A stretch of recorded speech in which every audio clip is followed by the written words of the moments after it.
Prezados irmãos, prezadas irmãs, muito bom dia. Bom dia. Que a paz do Mestre Jesus esteja conosco em mais esses momentos que vamos viver juntos aqui nessa instituição que busca nos acolher, nos proteger, nos ajudar. Então todos nós somos os grandes beneficiados deste trabalho preparado pela espiritualidade e colocado ao nosso dispor. A história da humanidade nos conta que por todo o tempo que nós entendemos como seres humanos, nós somos visitados continuamente pela dor, pelas dificuldades. As enfermidades surgem de todas as formas. Surgem pela forma física, forma moral, os nossos parentes, nossos familiares, as circunstâncias do país, as circunstâncias do mundo. Então nós somos o tempo todo visitados pela dor. E aí vem a pergunta: por que nós sofremos? Qual é a finalidade desta companheira da humanidade? Há um estudo bem interessante que diz que se nós juntarmos os 12 mil anos que nós temos de conhecimento da nossa história, nós colocaríamos ali apenas 300 anos de vida em paz. O restante seria de guerra. Se juntássemos os pedaços de paz, seriam apenas 300 anos. Os outros 11.700 anos estaríamos vivendo em guerra. Ora, as guerras, elas tiveram um certo ponto positivo, porque por elas nós expandimos territórios. E na expansão desses territórios, automaticamente nos expandimos mentalmente. Mas chega um momento em que o homem adquire certos caminhos, certos degraus de evolução, que não é mais possível admitir a guerra como um padrão de vida. Ainda temos companheiros que aceitam a guerra como uma estrutura natural de vida. Sem ela é impossível. A terceira cruzada da Idade Média trouxe para nós uma orientação esplêndida. O povo hebreu estava desnorteado lá em Jerusalém e o seu líder havia morrido. Não tinha ninguém para liderar aquele povo. E os árabes estavam invadindo. Então um jovem assume o controle para tentar resolver, pelo menos conduzir aquele processo difícil. E é evidente que aquele povo não tinha como vencer aquela guerra. Então aquele jovem sai às portas de Jerusalém e conversa com Saladino, que era o líder dos agressores. E então ele faz um acordo com Saladino. Ele diz assim: eu vou entregar Jerusalém para você. Não tem como lutarmos. Nós não temos condições de pessoas, armamentos, nós não temos como. Eu vou entregar para você, então, a nossa cidade, e vocês venceram. Mas eu peço a você, vamos fazer um acordo de cavalheiros. Poupem as mulheres, poupem as crianças e poupem os idosos. É o que eu peço a vocês. E então fizeram aquele acordo e Saladino vai ao encontro do exército dele, que estava mais distante. Em determinado momento, aquele jovem grita: Saladino! E o Saladino olha para trás e o jovem pergunta assim: por quê? Ou seja, por que você está fazendo isso? Por que você, um grande líder, ainda está querendo atingir pessoas? Por que você ainda busca a tristeza, o despojo humano? Para que isso, Saladino? E o Saladino olha para ele e fala assim: não é por mim, é por eles. Esse momento histórico é fantástico. Ou seja, Saladino era um líder de um nível espiritual maior e disse assim: eu não quero lutar, mas eles precisam da luta, eles precisam desse movimento. Então a nossa história está repleta dessas situações. Nós chegamos a um momento que não é mais possível admitirmos isso como padrão de vida. Então, se nós não saímos em armadas de exércitos, invadindo outros países, e aqui na América a gente poderia fazer isso, porque nós temos um grande continente, um grande torrão de países, de terras. Podemos sair aqui do sul, pegando a América Latina, brigando com todo mundo e assumindo outros territórios, mas não é mais um tempo para isso. Acabou-se esse tempo. Como diz Eclesiastes no capítulo 3, debaixo do céu e sobre a terra há tempo para tudo. Há tempo para a guerra e há tempo para a paz. Então chegou o nosso momento de buscarmos a paz. É evidente que nós não vamos mais sair com exércitos, porque isso custa muito caro para as nações. Mas nós estamos guerreando conosco mesmos.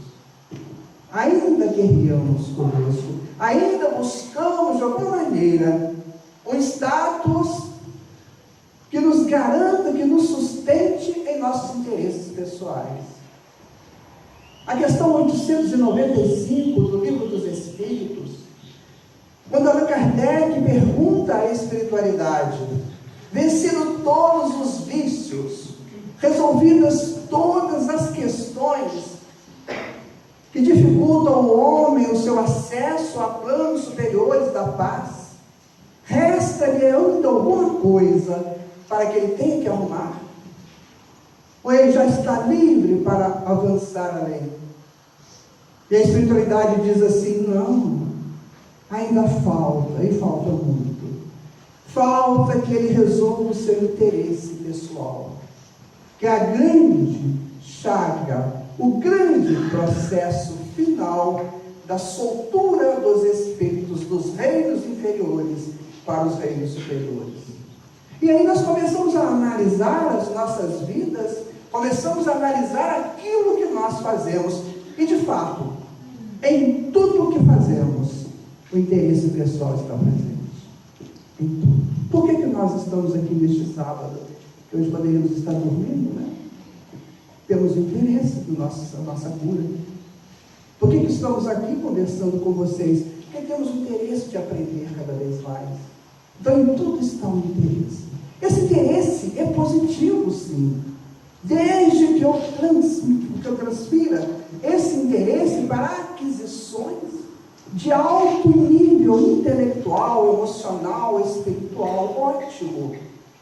Então eu vou participar de grandes eventos que me conduzam às academias, que me conduzam aos trabalhos deste porte, que me conduza à minha reflexão pessoal diária, que me conduza a um perfeito acordo, a uma perfeita convivência com a minha família. Ótimo.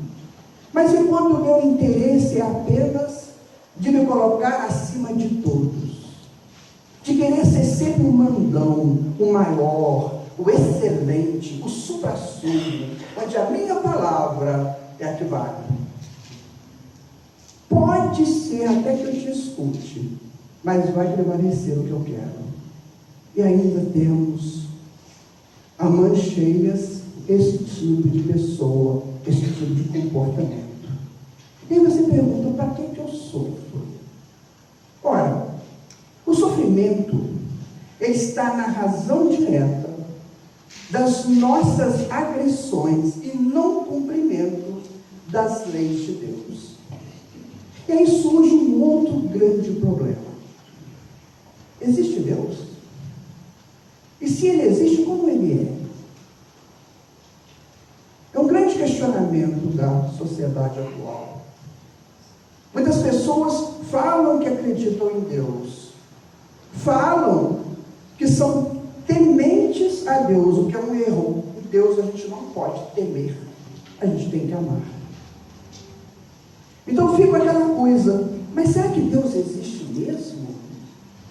Será que, de fato, existe um ser superior que permite todas essas loucuras que a gente observa por aí? E, principalmente, que permite que uma criança sofra, que ainda não teve nenhuma condição, nenhuma chance de errar? Será que tem esse Deus? Estávamos recentemente estudando o livro de Francis Collins, A Linguagem de Deus. Francis Collins, estadunidense, foi o diretor do projeto Genoma Humano. E ele era um ateu, confesso, artista, médico, mas ele não acreditava em Deus.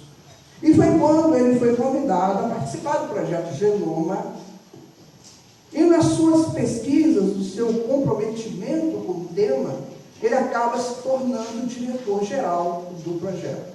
E quando termina o projeto, ele se torna, então, um grande seguidor de Deus. Onde ele descobriu Deus? No DNA. Ele chega à seguinte conclusão: como pode isso aqui acontecer? Como pode a genética existir se não tiver uma mente profundamente superior para criar isso aqui? E ele começa, então, a dizer para os pares dele, e para os pares sociais, não só dos Estados Unidos, mas do mundo todo, onde ele faz palestra o tempo todo: existe Deus. Porque Deus se manifesta em todas as coisas. Ora, se existe Deus, se os cientistas estão chegando a essa aproximação definitiva de Deus, então nós podemos perguntar o que é Deus. Porque eu não posso perguntar quem é Deus. Não tenho essa capacidade mental, moral, intelectual, espiritual para querer saber como Deus é. Quem criou Deus, se ele não criou, se ele foi criado, como é que funciona isso, nós não sabemos. Como diz os Espíritos, não tentem resolver isso, porque lhes falta um sentido. E qual é o sentido? O sentido da percepção desse fato grandioso. Então, Allan Kardec, sabiamente, não pergunta quem é Deus. Ele pergunta o que é Deus. E tem como resposta que Deus é a inteligência suprema, causa primária de todas as coisas. Basta-nos essa resposta, porque por esta resposta eu desmembro em muitas vias de estudos e de conhecimentos.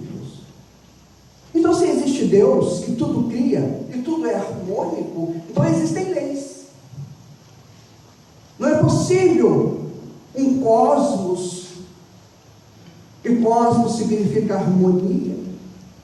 Não é possível uma coisa harmonizada acontecer sem leis que as dirijam. E essas leis então se estabelecem e foram estabelecidas por Deus para que todos na criação as cumpram. E no momento em que todos cumprirem as leis de Deus, tudo se harmoniza como o próprio cosmos é harmonizado. Daí o entendimento daquela frase bíblica: nós fomos criados à imagem e semelhança de Deus. Ou seja, fomos criados para a harmonia de Deus.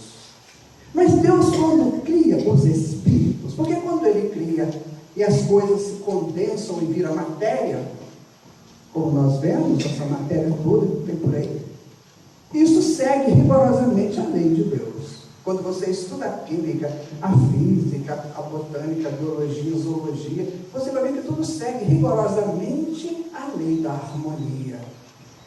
Mas e o homem? Então Deus deu ao Espírito, ao Filho, a possibilidade das escolhas. Então eu não posso escolher. Se Deus não me desse a chance da escolha, eu seria um autômato teleguiado. Então Deus me criou, porque Ele precisa de alguém que estabeleça para Ele uma determinada atividade que vai ajudar em determinada função. Então Ele me cria e como um controle remoto Ele me guia. Agora você vai fazer isso, agora você vai fazer aquilo. Então seria uma forma de criação. Nós não vamos aqui questionar se seria certo ou errado, porque nós precisamos disso o tempo todo, né? Depois que apareceu o controle remoto para a televisão, foi uma beleza. Você vai sair do sofá para mudar canal. E eu sou da época que tinha que levantar do sofá para mudar canal. E isso era muito chato. Hoje nós temos os drones, né? Coisa mais linda que é isso.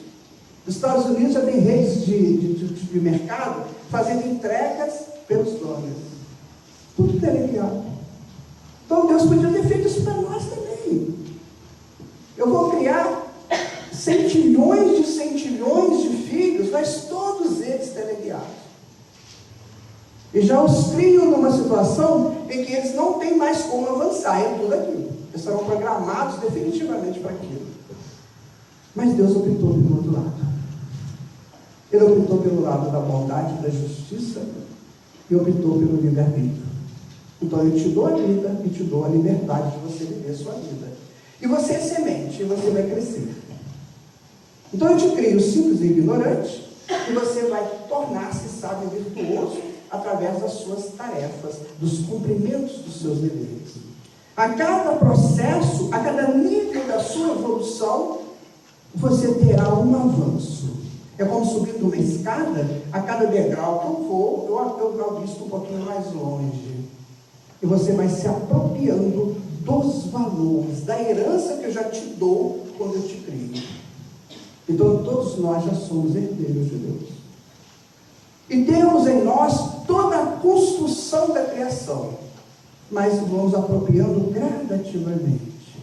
É como aquele pai sábio que tem tantos bens, mas vai entregando gradativamente aos filhos à medida que eles vão crescendo e amadurecendo para gerir os bens que são entregues a eles. Assim Deus faz conosco. Todos nós aqui somos arquimilionários. Todos nós.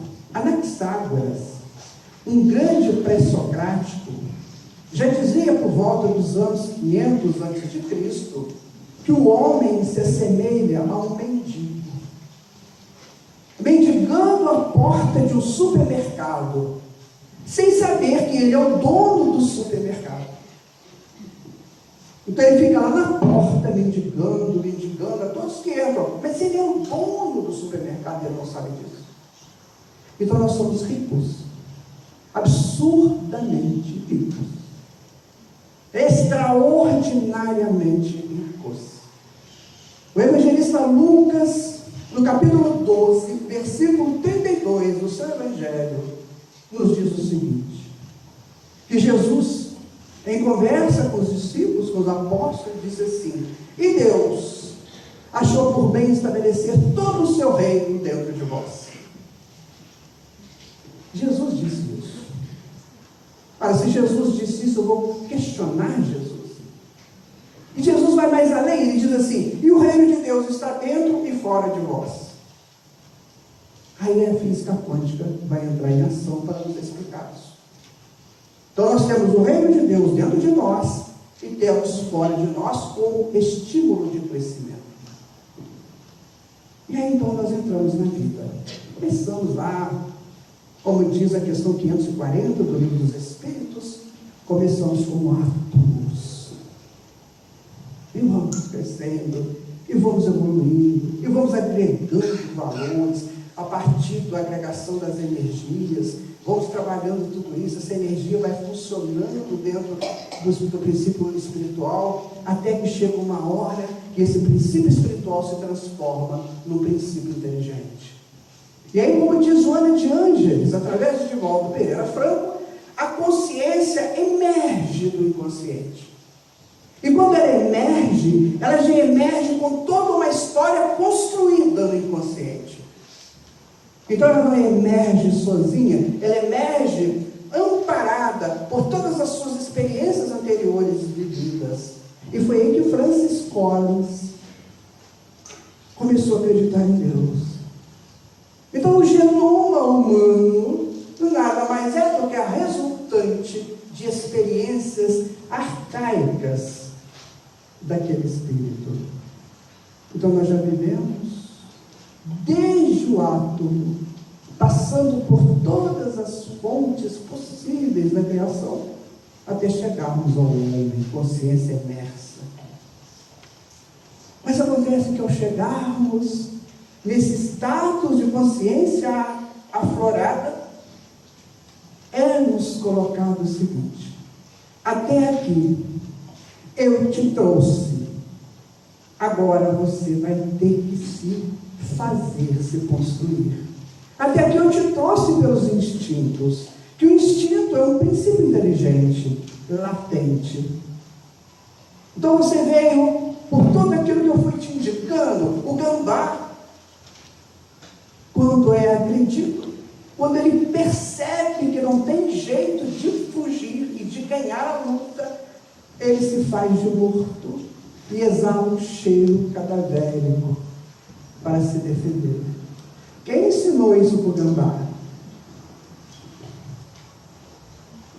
E se nós estudarmos etologia, que eu estudo o comportamento dos animais, a gente fica impressionado de ver como que eles se defendem, como que eles buscam a presa, num processo impressionante de apropriação de valores. Mas quando chegamos no homem é diferente. Agora já não seremos mais conduzidos pelos instintos, porque agora nós temos que desenvolver a inteligência. Nós temos que trabalhar as experiências, os conhecimentos para aprimorarmos intelectualmente. E aí Deus nos entrega o livre-arbítrio. Agora, meu amigo, meu filho, você está livre para viver sua vida. Mas, preste atenção, toda ação corresponde a uma reação. Então, cuidado. Não seja inconsequente nos seus atos. O que é ser inconsequente? É você não medir a consequência do seu ato.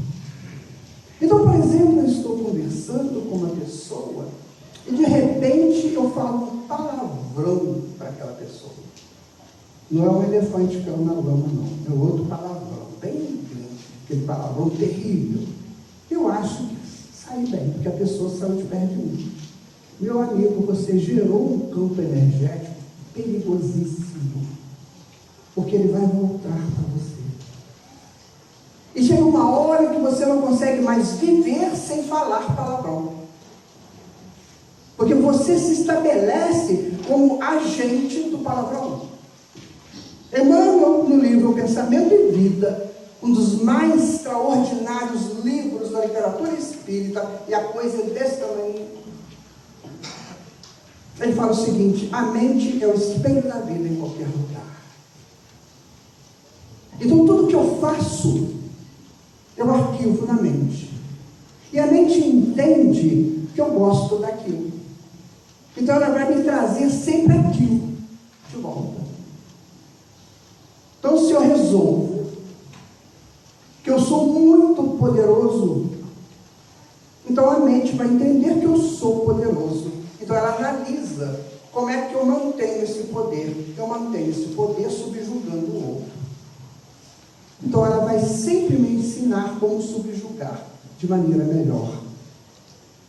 Então quando Deus nos deu o livre-arbítrio, Ele diz assim: cuidado com o que você vai fazer, com o que você vai pedir. Porque o que você fizer, volta para você. Se você fizer o bem, ele volta. Se você fizer o mal, ele volta. Isso é da lei de Deus. Aí tem um outro problema sério. Pode ser um problema, pode ser uma solução. Porque o que você fizer de bem, volta centuplicadamente para você. E o que você fizer de mal, volta centuplicadamente para você. Então, nessa dualidade de bem e mal, a humanidade tem vivido durante todo o tempo em que ela adquiriu a razão. Segundo Joana de Ângeles, isso aconteceu há mais ou menos 40 mil anos atrás. Então, há 40 mil anos atrás, nós estamos trabalhando com esse oposto. do bem e do mal. Fazer o bem e fazer o mal. Mas o que é fazer o bem e o que é fazer o mal? Pode a mamãe me questionar. E eu dou todo valor a você, mãe, se me questionasse. Como pode a minha criança, quando era novinha, ela chupava bem. E era um bem imenso para ela, dentro do conceito daquela mãe. Mas agora ela cresceu, ela não pode chupar mais bicos, porque fica ruim. Então o bem muda para o mal? Sim. Todo bem tem sua validade, tem seu tempo de validade. Você compra um iogurte e coloca na sua geladeira. Se ele passar da validade, você não deve usar aquele alimento, porque ele pode te fazer mal. Então tudo vai mudando, porque tudo vai num crescente. Então eu não posso ficar parado numa situação só que no passado era um grande bem para mim, agora já não é mais, porque eu já tenho que avançar para outro estágio. Então assim é a lei de Deus. Mas tem pessoas que não entendem isso. Tem pessoas que estabelecem, não é o nosso caso aqui, mas tem pessoas que estabelecem um determinado padrão de vida e não mudam nunca esse padrão.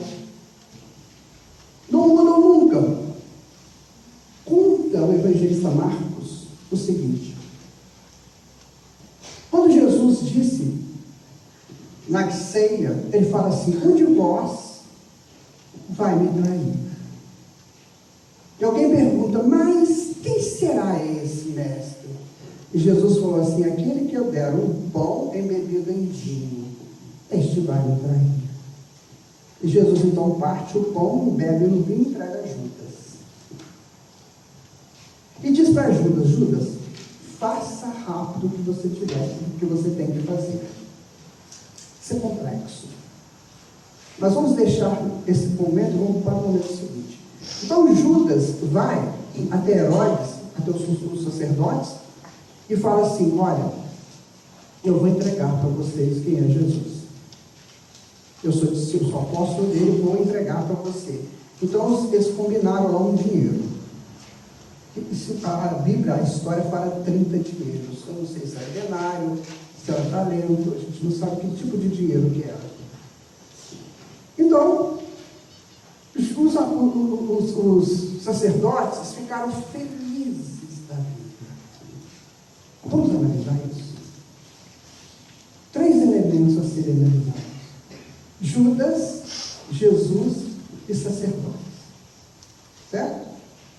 Judas representa aquela mente traiçoeira, aquela mente brincalhona, aquela mente que não entende nada, aquela mente altamente ligada aos interesses pessoais, porque ele queria entregar Jesus.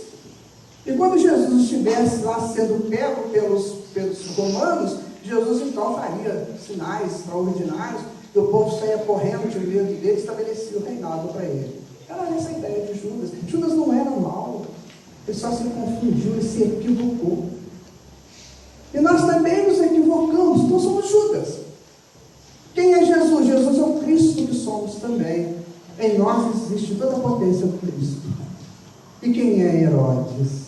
Ou os sacerdotes que ficaram felizes da vida? A zona de conforto.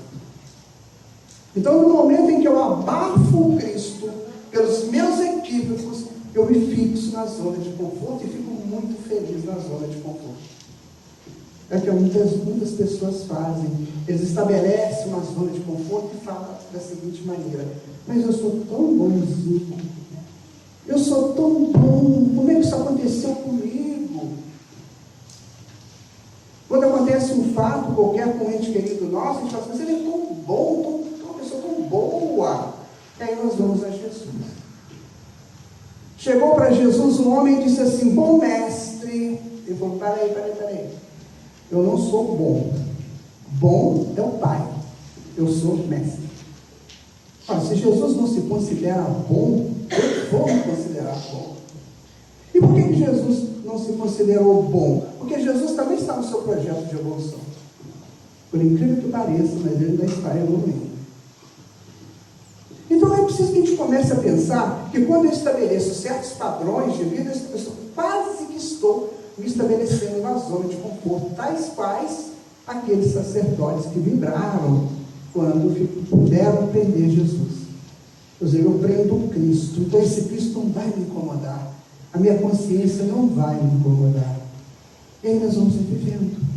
Olha, se o meu padrão de repouso me permite um ato de corrupção, eu serei corrupto.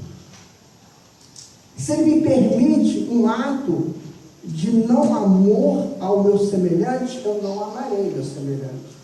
Então ele vai estabelecer o meu comportamento. E ao estabelecer esse comportamento, ele vai estabelecendo para mim que tipo de energia que eu vou guardando dentro de mim. Então eu sou o artífice da minha saúde ou da minha doença. Eu sou o artífice. Ninguém vai estabelecer em mim um padrão de doença. Ninguém. Situação nenhuma, absolutamente nenhuma, me trará o mal. Nenhuma bala perdida vai me achar. Nenhuma pessoa vai me assaltar na rua. Ninguém vai entrar na minha casa para tirar alguma coisa que não é minha. Uma coisa que é minha. Ninguém vai me infelicitar, porque eu não estou na zona desse tipo de coisa. Então o problema que acontece comigo acontece porque eu permiti que acontecesse. Certa feita, quando criança, estávamos jogando futebol, e de repente começa uma chuva muito forte.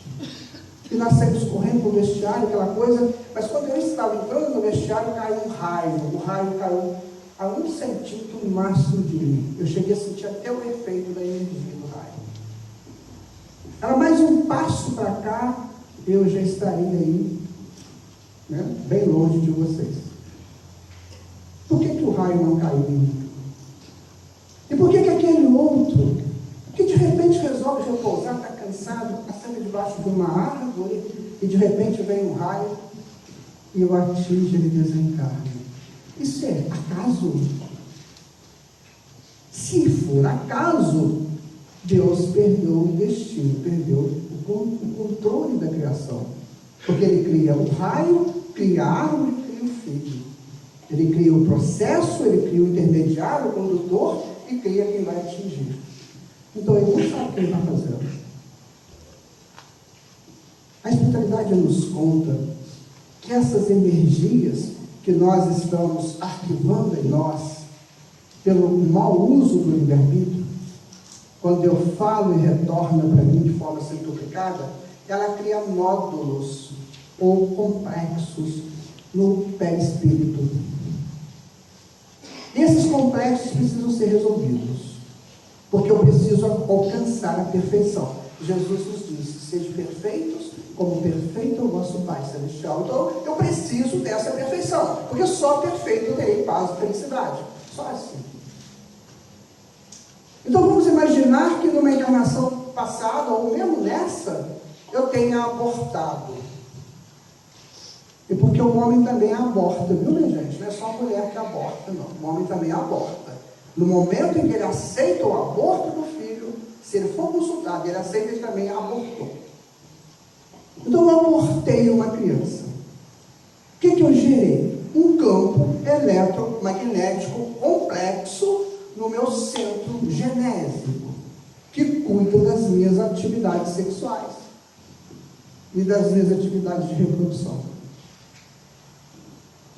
E aí? Eu tenho que resolver isso. Porque eu infringi a lei de Deus. Eu tirei o direito de um espírito de renascer. Ah, mas o corpo é meu. É, mas o dele é dele. Então você não tem o direito de atingir o corpo do outro. Percebe? Aquela mulher diz assim: mas o corpo é meu. É, mas o corpo do teu filho te pertence.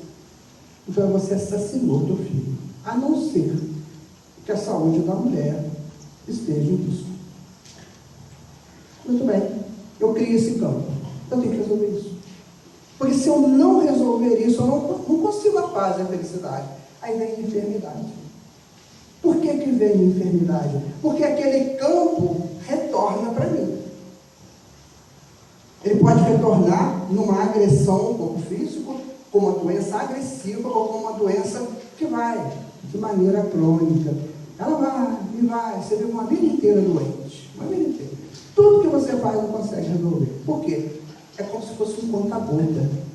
Porque se caísse de uma vez, a pessoa desencarnava. Então aí está a causa das enfermidades físicas. São resultados dos nossos acertos perante os nossos próprios complexos negativos. E o problema dos relacionamentos? Mas eu tenho uma pessoa na minha casa que não tem jeito. Aquela pessoa é a pedra do meu sapato. Então eu vou dar para você uma notícia extraordinária. Se você tem essa pessoa na sua vida. Se for seu marido, sua esposa, pai, mãe, irmão, qualquer coisa. Patrão. Sabe o que diz André Luiz? André Luiz diz o seguinte: essas pessoas que nos tiram a tranquilidade, quase sempre fomos nós que as geramos nela no passado. Então, se você tem uma pessoa que te machuca o tempo todo, foi você que gerou naquela pessoa aquele processo infeliz de machucar o outro. E aí? Quer dizer que aquela pessoa que fica me machucando o tempo todo, foi eu que criei isso nela, que dei essa possibilidade? Foi, meu irmão, senão eu não estaria do teu lado, não. Ela estaria muito longe de você. Porque vocês têm afinidades. Minha gente, estudar a doutrina espírita, segundo consta, é evitar enfermidades da alma. Porque nós começamos a aprender essas coisas. Mas aí você pode pensar assim, você é maluco. Não, vamos no Evangelho de Mateus, capítulo 5, versículo 6. O que Jesus diz? Felizes são os aflitos, porque serão consolados.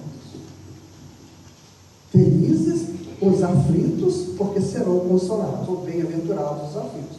Então, por que Jesus disse isso? Porque toda enfermidade, todo processo contra a sua tranquilidade, todo processo que te agrida, é um processo de recuperação sua perante as leis de Deus.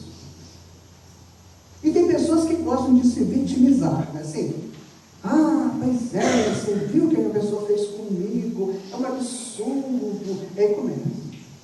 Não, eu estou doente, sabe por quê? Porque ontem eu recebi um telefonema, não sei de quem, essa pessoa falou isso assim comigo, e eu acabei ficando com dor de cabeça que eu não aguento.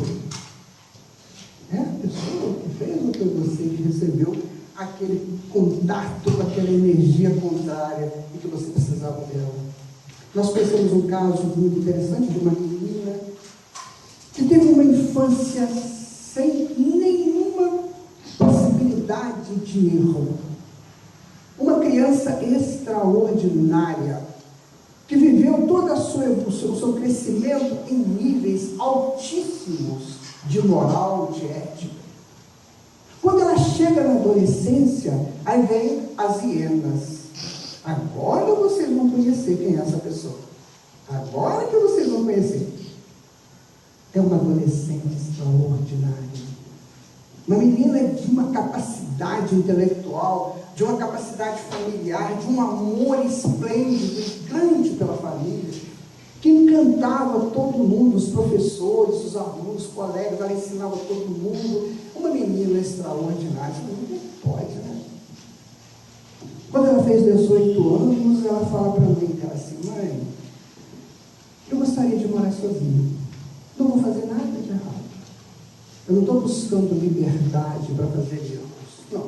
Eu só quero morar sozinho. Eu acho que eu já posso, porque eu trabalho, já posso cuidar da minha vida. E a senhora tem suas coisas para fazer. Então, a senhora me permite morar sozinha? Ela falou: claro, minha filha. Então, a menina aluga uma kitnet aqui em Juiz de Fora. E vai morar sozinha em um show de comportamento. Um dia ela liga para a mãe. mãe, eu estou morrendo de saudade do teu almoço. Dá para você fazer um almoço para mim? Sabe o que eu quero, mãe? Um espeijão, amplo. Só isso que eu quero, mas feito por você. E a mãe, claro, minha filha, vem almoçar comigo. A menina chega lá por volta de umas 11 horas, no intervalo do almoço, e come aquela comida deliciosa. E aí a mãe fala assim, eu fiz uma sobremesa que você gosta também, que é aquele famoso pudim de leite condensado que ninguém aqui gosta, né? Então fez o pudim da menina. E ela levanta para buscar o pudim e passa por trás da garota. Quando ela passa, ela põe a mão na nuca da menina e fala assim, minha filha, Juliana, eu nunca tinha visto a sua nuca, você tem uma nuca maravilhosa, minha querida, que coisa linda. Aí elogia a nuca da menina e dá o sobremesa, a menina está falando com tudo. E ela vai para a Zona Norte, fazer um trabalho aqui na Zona Norte. Quando chega em Francisco Bernardino, a moto derrapa e ela bate com a nuca no meio do fio. Bateu e ficou. Essa mãe ficou desesperada. Entrou em pânico. E um dia ela pediu para conversar com um amigo meu, que é um médico. Você podia atendê-la? Ele falou assim, claro, eu vou tentar. Eu não falo com essa mãe, né? Mas deixa saber do caso. Vou tentar. Não posso chegar aqui e falar Deus existe, porque ela vai ficar brincando com Deus. Eu tenho que ver muita coisa. E a mãe conta esse caso para ele totalmente em lágrimas. O que eu faço, Jesus? O que eu falo para essa mãe? Aí ele me contou o seguinte, que de repente ele viu uma menina, de mais ou menos uns 12 anos, com uma determinada roupa de um colégio, que eu não sei qual é, e ela começa a brincar, e fala para ela assim, sua filha estudava no colégio tal, quando ela era criança? Estudava, o uniforme era assim, era. Eu falei, então tá. Então eu identifiquei que é a filha dela que está aqui. Aí a menina olha para ele, sorrindo e fala assim, fala para minha mãe, que eu nasci com um problema muito sério, na região do cérebro. Se eu fosse uma pessoa deficiente desde a minha infância, Deus me daria a chance de eu resolver tudo isso com impacto. Se eu não fosse, eu teria que curtir um câncer altamente doloroso, um câncer cerebral. Então eu consegui. No impacto, eu resolvi meu problema. Estou livre. Fala para minha mãe que eu estou livre. Estou muito feliz, agradeço muito a ela. Aquela mãe levanta, bate na perna e fala assim, eu recebi um convite para trabalhar em Goiânia, estou indo, muito obrigado. Gente, doutrina espírita é isso. Doutrina espírita, como Jesus disse, é o Consolador. O que é o Consolador? O Consolador é aquele que acolhe, mas instrui. Então não adianta eu ser um acolhedor, só acolher. Ontem chegou em São Paulo alguma leva de venezuelanos fugidos do regime daquele país. Eles foram recebidos por um casal de venezuelanos que já estava em São Paulo há muito tempo. Eu achei interessante o que a mulher falou para eles. Ela falou assim, olha, vocês estão chegando aqui, certo? Certo. Foram acolhidos, certo? Certo. Agora vão trabalhar. Agora vão lutar pela vida. Vocês foram acolhidos, agora estudem, aprendam, cresçam. Isto é o Consolador. É o que a doutrina faz conosco. Quando ela nos informa para que nós sofremos, para que eu sofro, qual é a finalidade da minha dor, eu descubro que a finalidade da minha dor é para me tornar vivo. Agora exercendo o livre-arbítrio de uma maneira muito mais eficiente. Questão 825 do Livro dos Espíritos. Allan Kardec pergunta: é possível viver aqui a plenitude da liberdade? Eles dizem não. Ainda não é possível porque o homem necessita de outro homem. E nesse contato ele se ajeita para buscar a sua liberdade. O que ele diz? Nesse contato nosso, social, familiar, contato com as nossas enfermidades, contato com aqueles que nos atendem, com os nossos terapeutas, contato com toda essa situação, que a vida se coloca para nós, é que nós vamos buscar aprender a viver essa liberdade. Então, se eu tenho um problema muito sério com alguém, no momento em que eu resolvo um problema com aquela pessoa, eu me torno livre. Depois eu vou resolver uma outra situação com outra pessoa, com outra circunstância, eu me torno livre. Aí nós vamos a Mateus 25. Mateus 5, versículo 25. Então Jesus diz assim, com todas as palavras maravilhosas: guardem com vocês, minha gente. Eu acho isso tão profundo que eu decorei.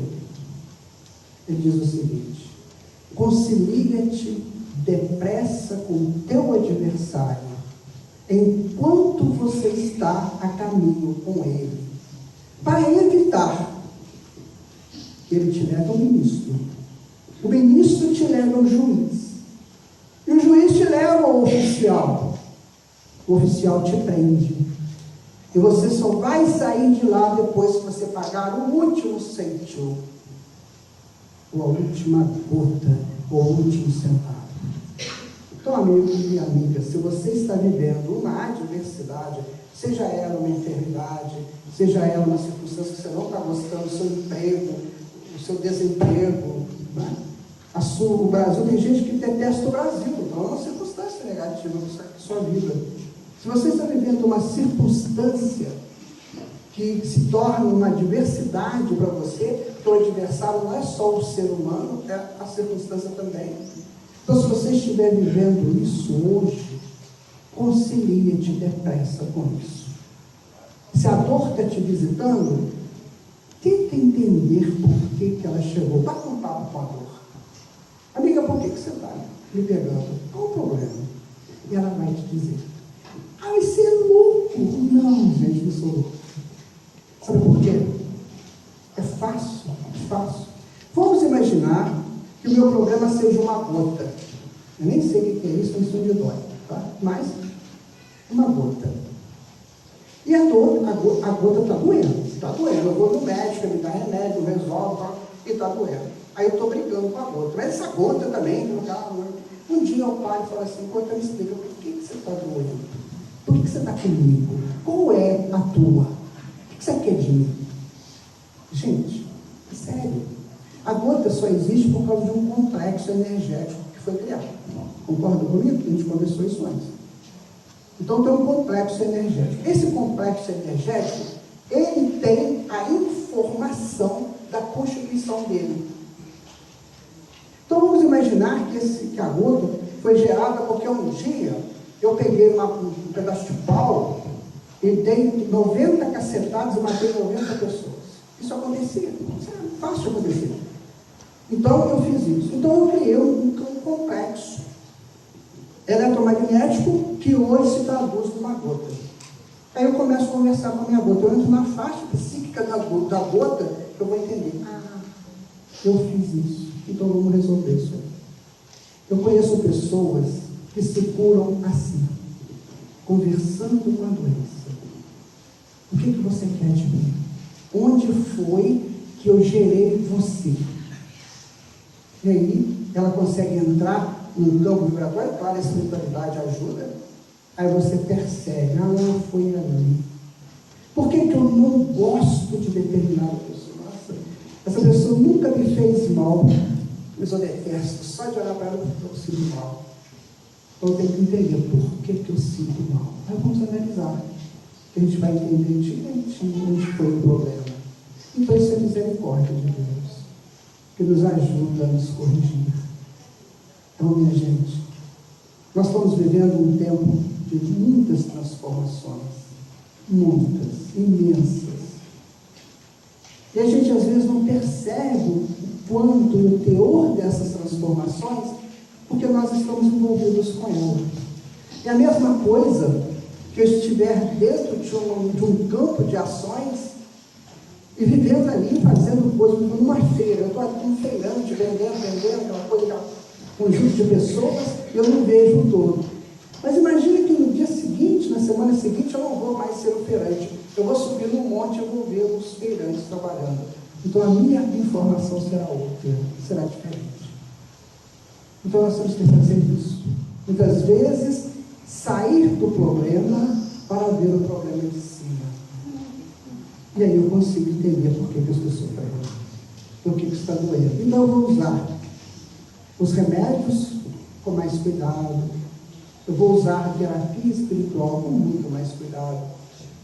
Eu vou aproveitar mais o momento da dificuldade para eu crescer nele. Por quê? Tudo que não me mata me fortalece. Isso é uma lei. Então, se eu venço uma dificuldade, eu me fortaleço perante ela. Não é assim que as vacinas fazem? Você dá o veneno para que o veneno te fortaleça, né? Te imunize. Então, vamos pensar seriamente nisso. Vamos, então, sermos autoconsoladores. O que o Consolador faz? Ele acolhe e instrui, não é assim? Então, vamos nos acolher. Vamos gostar mais de nós. Vamos nos querer melhor. E a partir daí, vamos nos instruir. Um bom dia para vocês. Muito obrigado.